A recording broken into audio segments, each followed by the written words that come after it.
Drill baby drill का नारा देकर अमेरिकी सत्ता में आए डोनाल्ड ट्रंप ने दूसरे टैरिफ लगाए जाने की घोषणा करके अपने इस नारे की खुद ही धज्जियां उड़ा दी। दरअसल इस नारे के पीछे डोनाल्ड ट्रंप का मकसद था कि अमेरिकी तेल कंपनियां ज्यादा से ज्यादा तेल का उत्पादन करें और तेल की कीमतों में कमी आए। लेकिन अब ट्रंप ने जो फैसला लिया है वो इस नारे के उलट दिखाई पड़ता है।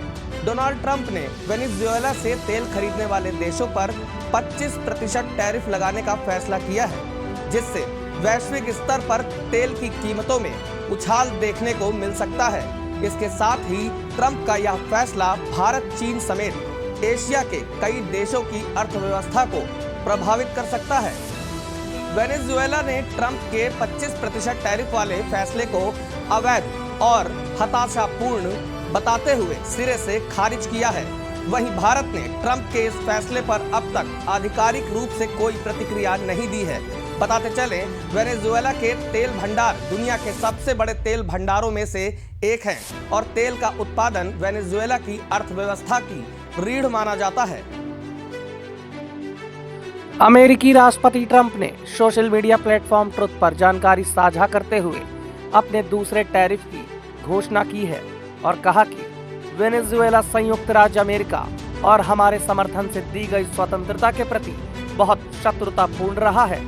इसलिए कोई भी देश जो वेनेजुएला से तेल या गैस खरीदता है, उसे हमारे देश के साथ किए जाने वाले किसी भी व्यापार पर अमेरिका को 25% का टैरिफ देना होगा।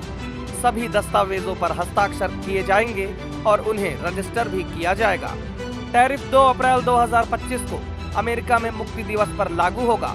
ट्रंप का यह बयान ऐसे समय पर आया जब अमेरिका और वेनेजुएला के बीच अवैध प्रवासियों को लेकर तनाव चरम पर है। अपने पोस्ट में भी ट्रंप ने अवैध प्रवासियों का मुद्दा उठाया। ट्रंप ने दावा किया, वेनेजुएला ने जानबूझकर और धोखे से दसियों हजार गंभीर किस्म के अपराधियों को भेजा है, जिनमें से कई हत्यारे और बहुत ही हिंसक स्वभाव के लोग हैं। संयुक्त राज्य अमेरिका में भेजे गए गिरोह में ट्रेन डी अरागुआ भी शामिल है, जिसे विदेशी आतंकवादी संगठन का नाम दिया गया है। हम उन्हें वेनेजुएला वापस भेजने की प्रक्रिया में लगे हुए हैं। दक्षिण अमेरिकी देश वेनेजुएला तेल संपदा से भरपूर है और इसे रूस का समर्थक माना जाता है।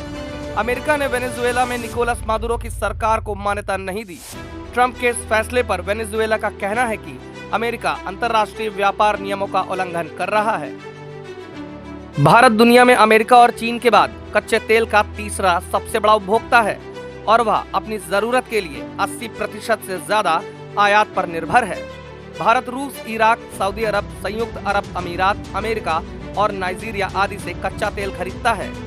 भारत के आधिकारिक व्यापार आंकड़ों के मुताबिक वेनेजुएला 2019 में भारत का 5वां सबसे बड़ा तेल आपूर्तिकर्ता देश था, जिसने भारतीय रिफाइनरियों को 16 मिलियन टन कच्चा तेल उपलब्ध कराया था।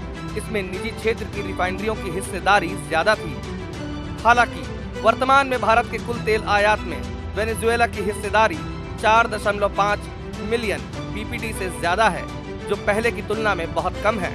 कमोडिटी मार्केट एनालिटिक्स फर्म कैपलर के मुताबिक भारत ने इस साल जनवरी में वेनेजुएला के कच्चे तेल का लगभग 65,000 बैरल प्रतिदिन और फरवरी में 93,000 बैरल प्रतिदिन आयात किया।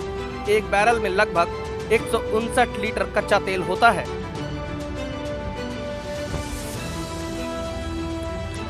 ट्रंप की इस घोषणा के बाद अंतर्राष्ट्रीय बाजार में तेल की कीमतों में 1% की बढ़ोतरी देखी गई है। ब्रेंट क्रूड ऑयल 1.2% बढ़कर $73 प्रति बैरल हो गया और WTI क्रूड ऑयल 1.2% बढ़कर $69.11 प्रति बैरल पहुंच गया। अगर यह टैरिफ वॉर जारी रहेगा तो तेल की कीमतें लगातार बढ़ेंगी। भारत की चिंता का विषय यह है, कच्चे तेल में भारत दुनिया का तीसरा सबसे बड़ा उपभोक्ता और दूसरा सबसे बड़ा आयातक है। ऐसे में अगर तेल की कीमत $1 भी बढ़ती है तो भारत को हजारों करोड़ रुपए का नुकसान हो जाएगा। इस बीच दक्षिण और मध्य एशिया के लिए अमेरिका के सहायक व्यापार प्रतिनिधि ब्रेंट लिंच भारत के 5 दिवसीय दौरे पर हैं। यह दौरा ट्रंप के टैरिफ लागू होने से कुछ दिन पहले हो रहा है। ऐसा माना जा रहा है कि इस दौरान वह व्यापार और टैरिफ के मुद्दों पर चर्चा करेंगे। Bureau report, ABC news.